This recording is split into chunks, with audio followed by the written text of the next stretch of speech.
En géographie, l'observation de paysages se fait sur le terrain ou à partir de photographies. Pour analyser une photographie de paysage, il faut suivre 4 étapes. Identifier la prise de vue, localiser et situer le paysage, observer et décrire le paysage, analyser le paysage. Pour identifier la prise de vue de la photographie, il faut d'abord déterminer l'endroit de la prise de vue. Celle-ci peut être prise du sol, être une vue aérienne, une vue satellite, ou être prise d'une hauteur, comme sur cette vue de Lyon depuis la confluence. Il s'agit ensuite de déterminer l'axe de prise de vue. Il peut être oblique, vertical ou horizontal. La deuxième étape consiste à localiser et à situer le paysage. On utilise d'abord le titre et la légende du document. Sur cette photographie, on repère par exemple que la confluence se situe entre la Saône et le Rhône.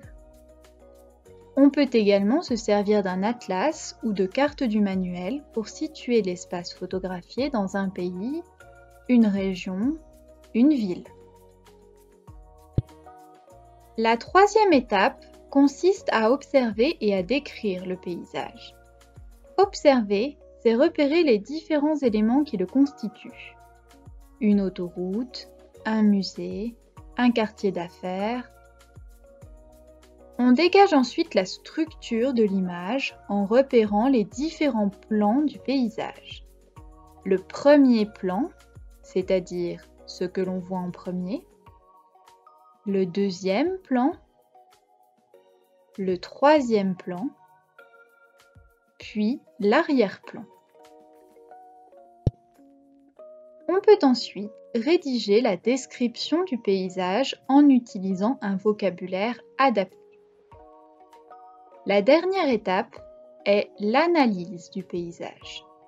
Il faut utiliser ses connaissances ou d'autres documents pour expliquer l'organisation de l'espace photographié.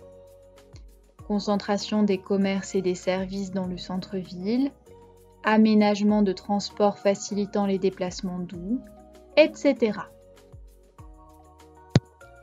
L'analyse peut enfin donner lieu à un croquis du paysage. Il doit comporter une légende ordonnée. Chaque figuré est à colorier avec soin au crayon de couleur. Les intitulés doivent expliciter les caractéristiques de chaque espace en utilisant le vocabulaire géographique.